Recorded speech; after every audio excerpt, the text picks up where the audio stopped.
Hey party people, I just wanted to show you a trick using Ableton Live Simpler to granularize just about any sound you throw at it. Granular synthesis is pretty popular at the moment because you can take a simple sample and create something pretty awesome. So for the first example, I'm just going to take a basic breakbeat and then rather than play it back normally, play it back via automation or an LFO. So I'll show you how that's done. So here I have a breakbeat that I've warped and consolidated to audio as a 1-bar loop. So you can do this as a 2-bar loop or 3-bar loop, but as long as it's a whole bar in length and is the same tempo as your project. So this is the breakbeat here.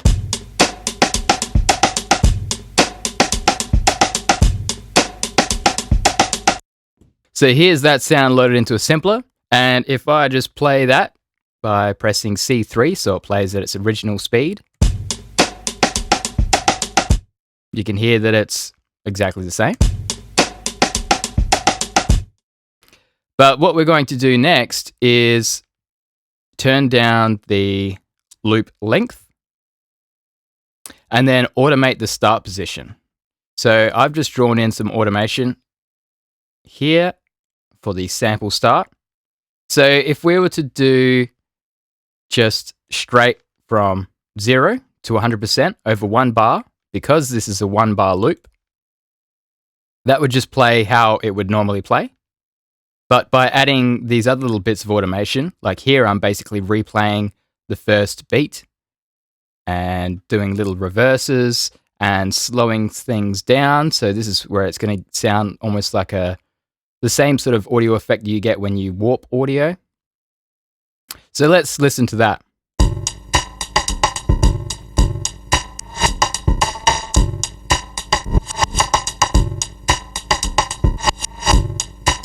So you can hear it's quite gritty, and that's just a side effect of doing this trick. Basically, it's repeating very, very, very small sections. And the resolution at which this moves probably affects the audio, so it sounds a little bit like it's being bit crushed. But basically, this is the fundamental aspect of granular synthesis. It's writing audio to a buffer, which is basically just a file on your computer, and then applying some windowing, which is the same as doing a fade in and out on that sample, and then playing it back. So we're keeping things pretty tame here.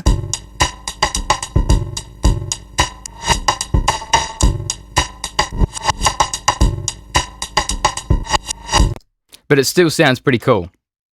But we can go a step further by, so I'll just create a new MIDI clip and I'm just going to go a whole note, 1 bar, and I'll play this. So there we have it. It's just frozen on that very start of the sample we've got loaded in, and I can move this around. So obviously it sounds shit when you just move the start manually. But if I drive this with an LFO, so if I go saw up over 1 bar, in fact, I'll just chuck in another Max for Live LFO for a sec. Turn this one off. Cool, so I'll map that to that. So that's just with, that's with a sine LFO, so you can see it going up and down. But if we go saw up and pick the rate of 1 bar,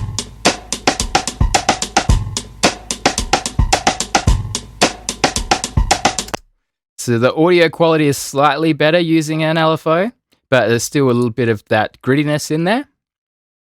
But that's basically playing back as normal now. So if we do saw down, it's going to go in reverse. And if we change the timing, it's basically going to keep the same pitch, but it's going to play it back at different speeds.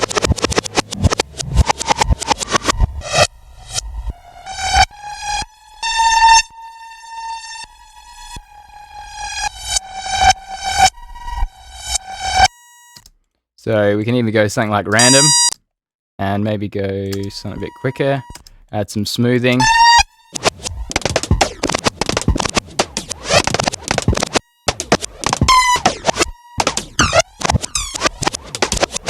So already we're getting something pretty crazy.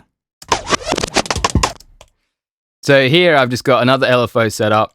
I'm going to map that to start time. I'll just get rid of that one. So map this to start time. So I've got warping off, loop on, snap off, fade up 100%, and I'm mapping the LFO to the start position. Now I've got some more LFOs here mapped to the depth and offset of this LFO.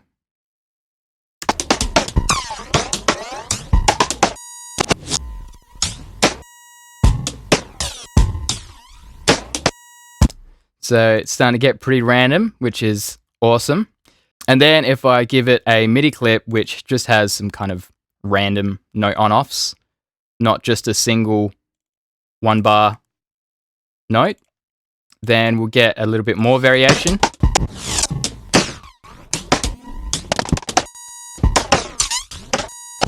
And I could send it random pitches as well. So I've just pitched it down and then used a random MIDI effect.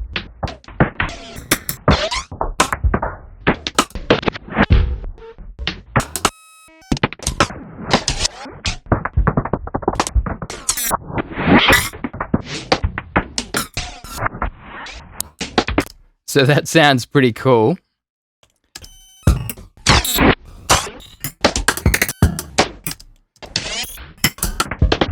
I'm just going to play with some parameters here and then see if I can find something a little bit better, and then I'll resample it and we'll use it later.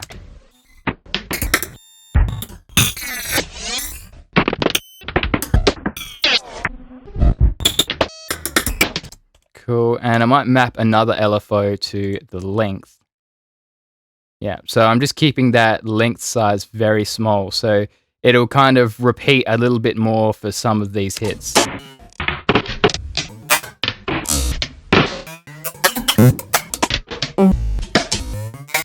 And we're dealing with pretty small numbers here, so if you hold shift and move a parameter, that'll give you a little bit more resolution, so you can adjust it finer.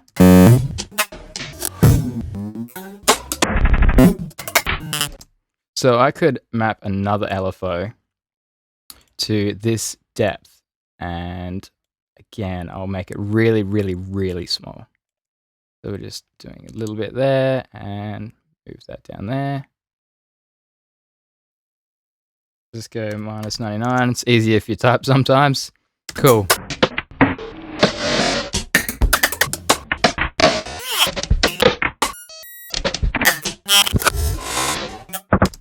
Cool, so let's say I like that. I'm just going to resample that. So I've just got another audio track here, audio from, resampling, and it's record armed. And now we'll record this in.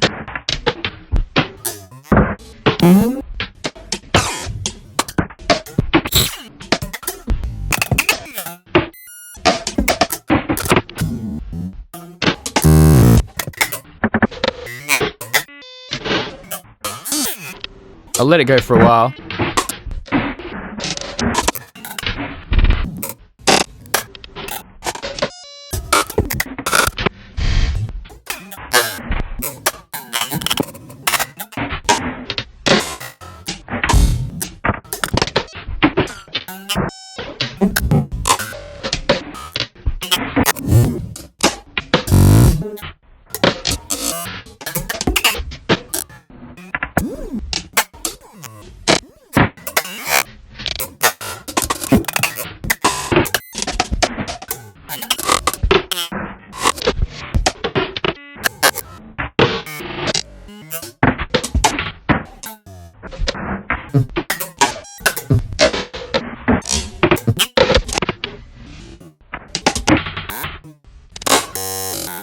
All right, that'll do. Cool. So that's kind of one example of this trick, using a break and driving it from both automation on the start position via MIDI clip and also LFOs, and then you can go bananas when you're using LFOs because you've got jitter, randomness, and you can just modulate just about anything with an LFO. Cool, so that's one example, and now I'll show you another example. So obviously it's not just limited to drum breaks, which are pretty cool to do it with, but we can also use just about any sample. So here I've got...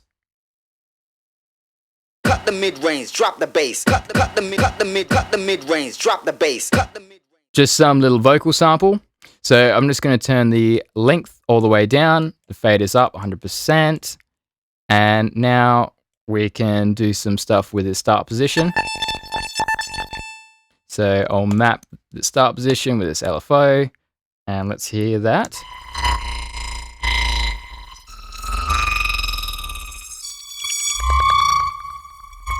Sounds pretty cool.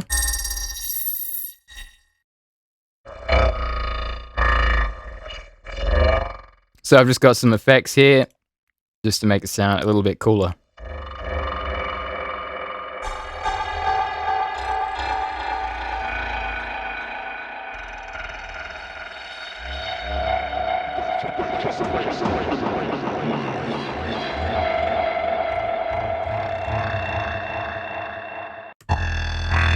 Drop the bass, cut the mid-range, drop the bass, cut the mid-range, drop the bass, cut the mid-range, drop the bass, cut the mid-range, drop the bass.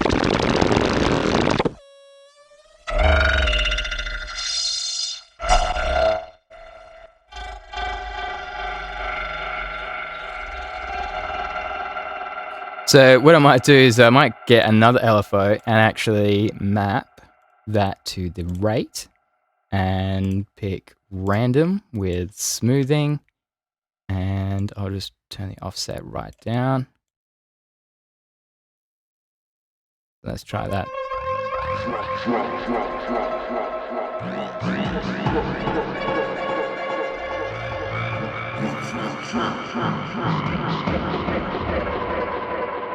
So that's pretty cool, getting something completely new out of that sample. And any sample you throw in, it's going to sound a little bit different. And depending on what you modulate with an LFO and how you modulate it, it's going to sound completely different again as well. So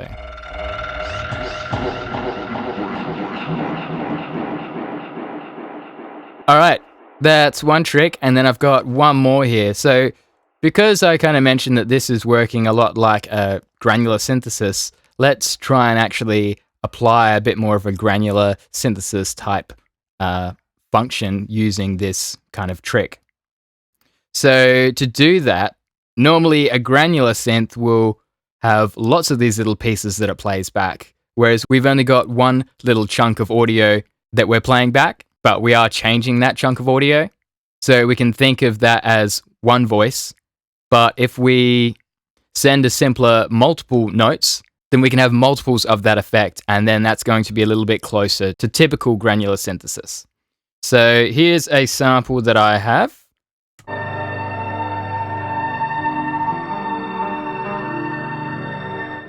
And I'm just going to send it a bunch of notes. So I've picked ones that are kind of harmonically related to whatever the fundamental of this is. So perfect fifths always sound good, and octaves, basically.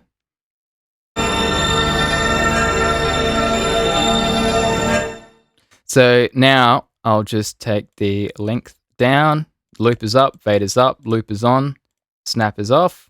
And if I map start position,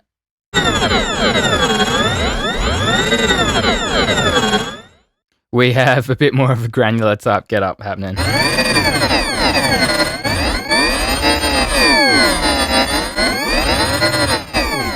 So let's increase the length a little bit so it doesn't sound so average. Normally when you are using granular synthesis, the chunks are a little bit bigger than like nothing. So let's turn that up a smidge.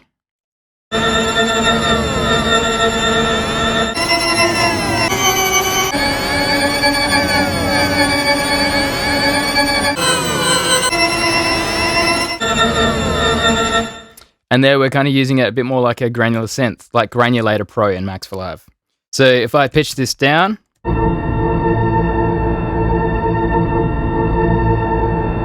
Sounds pretty cool. Add some reverb and we got something happening.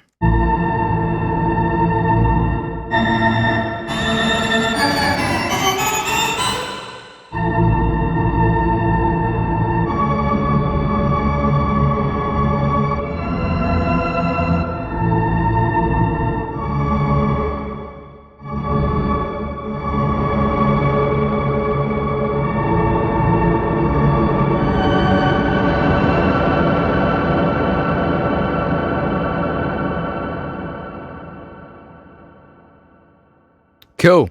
So let's see if we can actually put all this stuff together to make something musical. So first, I'm going to just group this initial break and this little bit that we recorded earlier.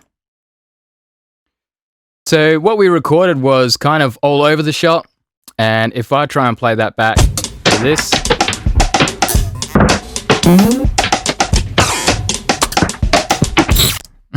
it does sound kind of cool, but we can actually get this in time very easily by just right-clicking and hitting quantize. There we go.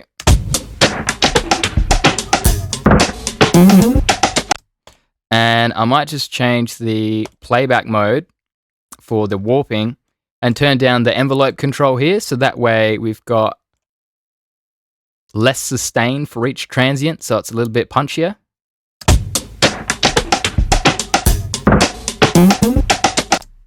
And I'll just turn that down a bit.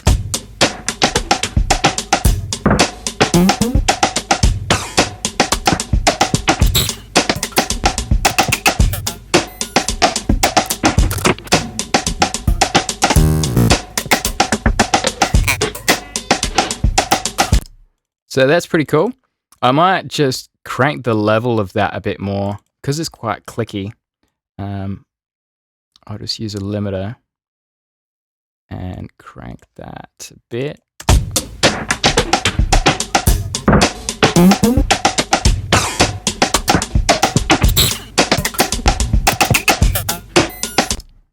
Cool. All right, I'm just going to do a little bit of tidying up as well here with some EQ.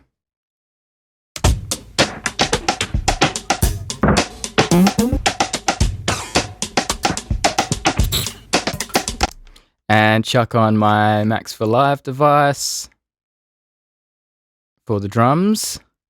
GM Audio Devolve Dramatics. Bit of an update that I'm working on.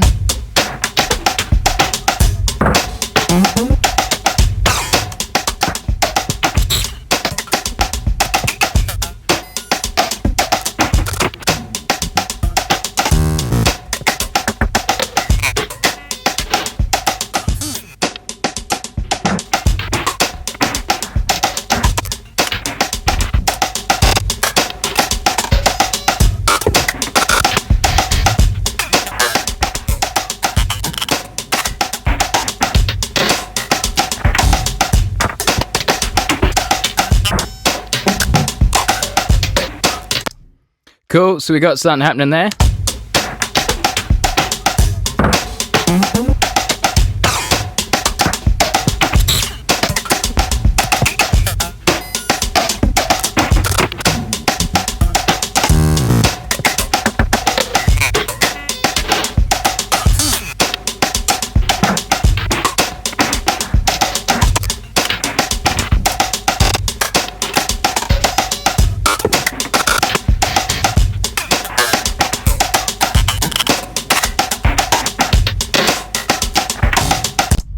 Cool, so we got drums done. Now let's get a little bit of this happening.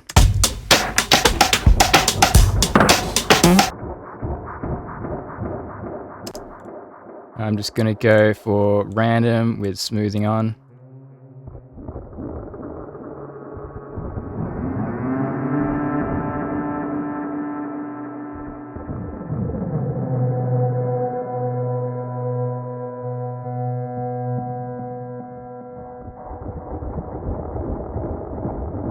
No, I'm not going to do that. Let's go with a sine.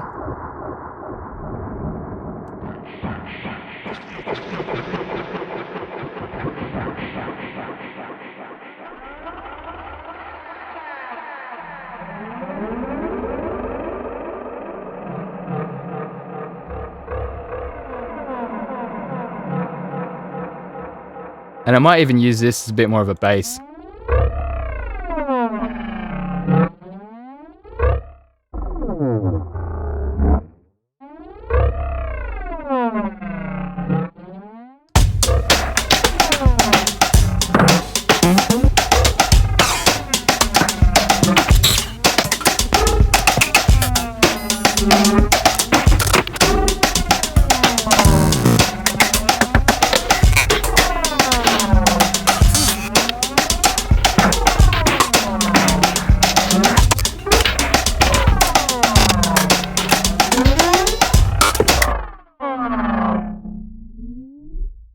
Get some drive happening.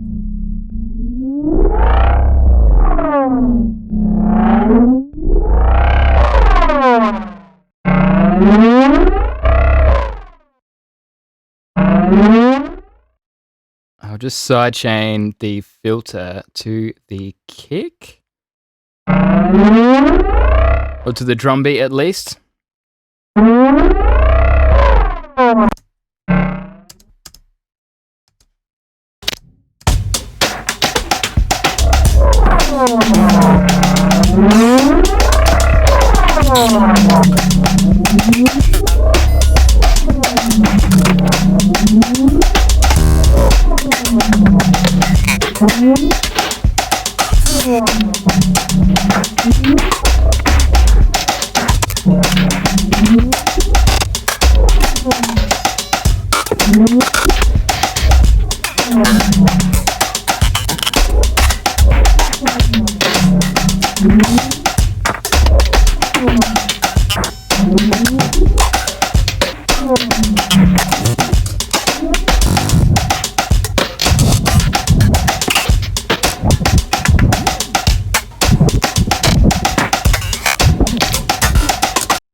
Cool, so I've just made a few small adjustments to that just to get it sounding a little bit more bassy. Probably could have just gone with the original idea of making it more of a weird sound effect, but YOLO. Just going to put a saturator on the end there.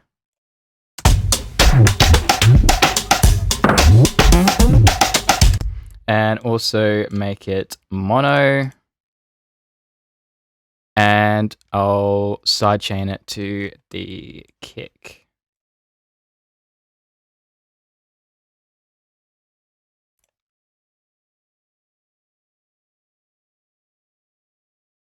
So just using the EQ settings here.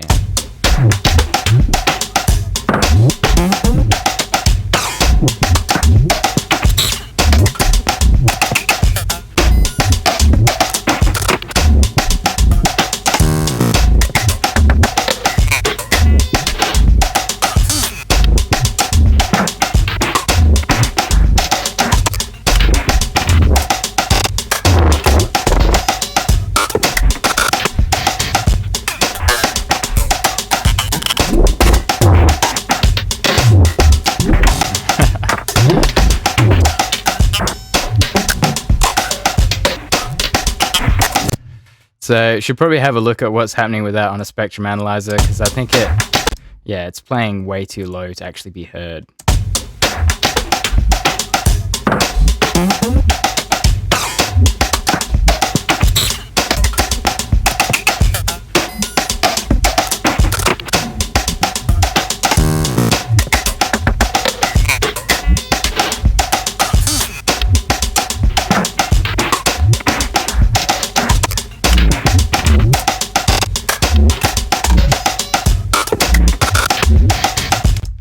All right, that's pretty wonky. Now let's just add a pad in there somehow. I don't know how it's gonna sound,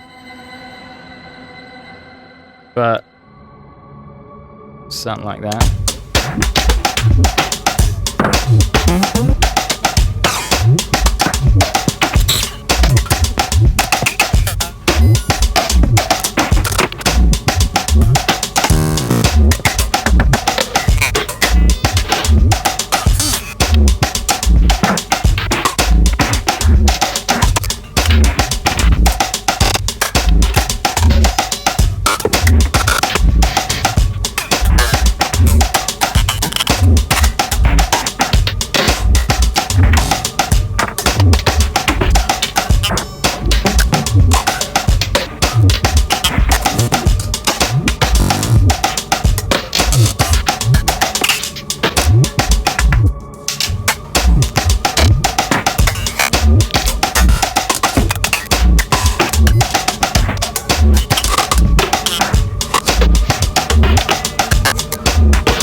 Cool, so that's it for this video. Thanks for watching. Hope you enjoyed. Try it out. And if you're interested in my Max for Live devices, just head to gumroad.com/RobertKGM and you'll find this device and many others.